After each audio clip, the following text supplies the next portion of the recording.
Да одиме конкретно да им објасниме на гледачите пластично што конкретно каде се ќе биде забрането пушење.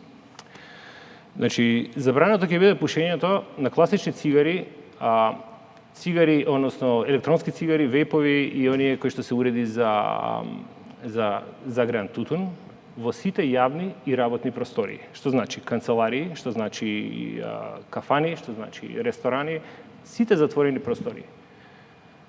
Исто така, согласно европските препораки, согласно европските стандарди, веќе забраните, како што знаете, се изнесуваат и надвор на отворениот простор. Не значи дека е забрането на отворен простор, туку значи дека е ограничено пушењето на одредени делови на отворен простор, каде што е можно секундарна изложеност од чадот, на тие што се до вас, ако се работи за фреквентни, а другиот елемент е она символика која што едноставно мораме да ја тргнеме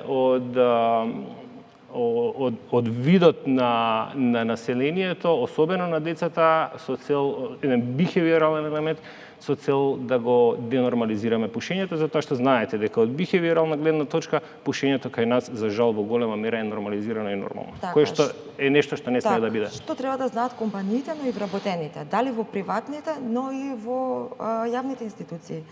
Ќе има ли простори каде што можат да конзумираат цигари? Во затворен простор не. Значи, тоа значи дека во ниедна компанија и ниедна јавна институција нема да смее да се пуши во затворен простор. Значи, имаат ли, пример, тераса или некое оградено место надвор во дворот или слично, каде што може да се Има во законот, мислам дека е прецизирано тераса, балкон, каде смее, но правилото е тоа. Во затворен простор нема работно место, нема пушење, затоа што едноставно станува збор за заштита и безбедност при работа. Пред здравствени институции, јавни простори, градинки, училишта, како сето тоа ќе се изведе? Пред нив во дворот или не сме ни на улицата пред градинката, да речеме? Искрен да бидам, особено во училиштата и градинките, јавноста во коментарите на ЕНЕР, што го поздравувам, сугерираат тоа да биде и на целиот двор на училиштата, не само пред влезовите. Уште еднаш ќе го спомнам, тој момент и елемент на денормализација. Добро, како одлучивте тука? Значи, дали само дворот или надвор? Сега за сега во предлог законот е пред влезовите.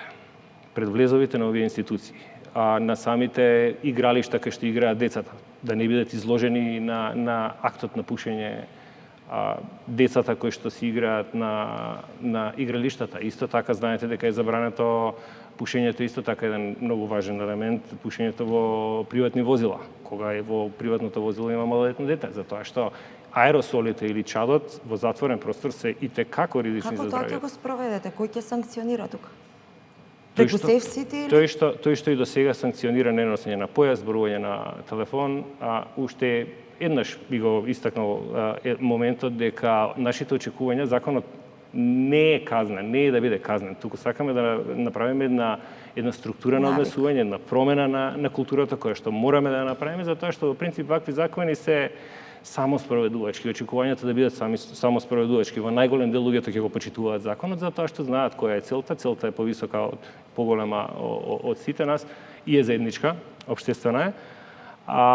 Казните ќе дојдат тогаш кога поединци ќе го прекршуваат законот со цел да и ние демонстрираме дека сепак имаме механизми да го спроведеме, но не ни е првичната цел да казниме или па да ускратиме нечие право, туку напротив да заштитиме право на тој што може да биде изложен на туѓ чад. Зошто автобуски постојки и како тоа планирате да го спроведете? Токму повторно денормализацијата. Сакаме да не се изложат граѓаните на актот на пушење, дали е вейп, дали е електронска цигара, дали е класична цигара.